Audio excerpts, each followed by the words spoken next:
So, welcome. What I'd like to talk about is the need in our lives, at work particularly, but in all of our lives, for some form of coaching, some form of counseling, or some form of transformative work. I think that it's almost an essential thing to have in the world now. Over the last 50 years, technology has really speeded up. It's really moved ahead at an alarming rate. Fantastic inventions, but they have an effect on our central nervous system. They have a very strong effect on our neurology. Our neurology has not been able to keep up with the tremendous input. The lights, the discos, the car horns, the sounds in the street, the stress at work, the targets, everything. We drive at 70 miles an hour. We have to make decisions just like that. We have to hold choices in our hand and operate at an incredibly fast pace these days. Our central nervous system needs some help to cope with this onslaught. If we don't, we end up with a lot of psychosomatic diseases. We all know this stuff. The workplace is rife with anxiety attacks, with overwhelm, with stress-related diseases such as depression, migraines, this kind of thing. In the past, things were easier in some ways, in other ways not. But in the past, people worked more with their bodies, they worked in the fields or in the coal mines, and so the issues that people got were with their bodies. Now, the issues are much more internal. They're on our wiring system inside. And it needs some help to cope.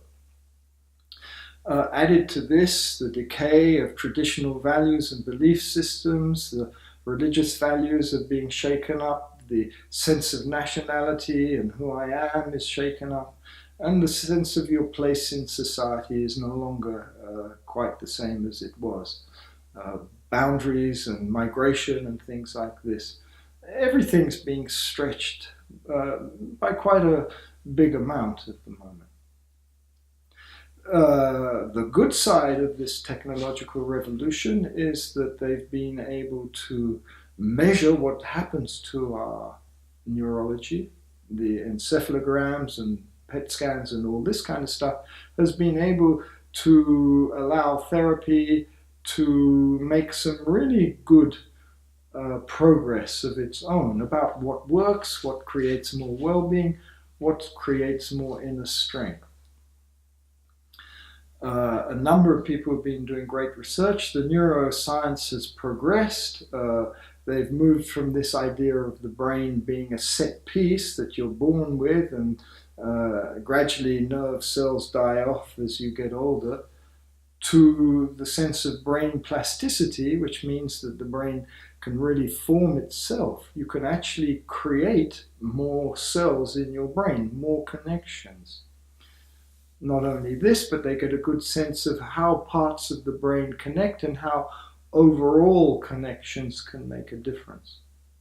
They can actually see what happens when somebody makes progress in therapy, and then they can adjust the therapy to produce this more and more. People like Dr. Richard Davidson, who's been working with the Dalai Lama, measuring the gamma rays of the Buddhist monks who have been meditating, and how this is an incredible wavelength to have at your command. They can turn it on and off. These gamma wavelengths actually create a state of mind that's about insight, understanding, moments when you get that aha, moments of higher perception. So in a way this is evolutionary as well, because we can begin to find ways to create this through the coaching and through any kind of therapy, really. Other people, such as Jeffrey Schwartz from Wisconsin, but there are many people, he's been doing work with obsessive compulsive disorders and how by reframing their thinking, they can actually, where they put their attention is where they can build new pathways, where they can build new connections of healing. And this can be actually measured. And so the therapy can learn from all this.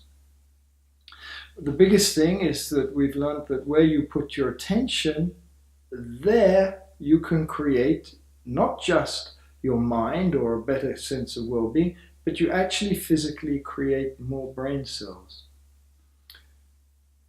And the thing about this is that we were never taught it. And we were never taught how to do this at school. So this is essential stuff. How to help us all deal with this onslaught of the environment, which is moving at such a pace.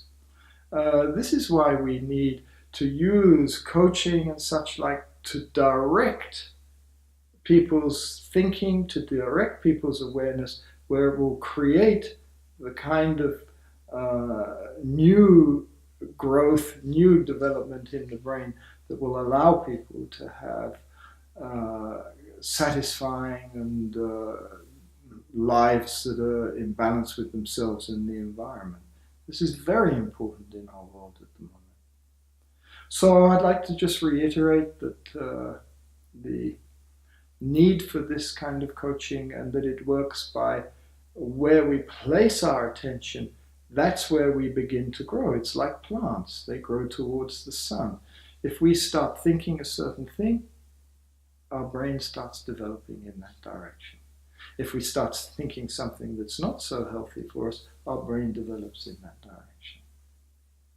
So I'd like to leave you with these thoughts, think them over, and hope to see you.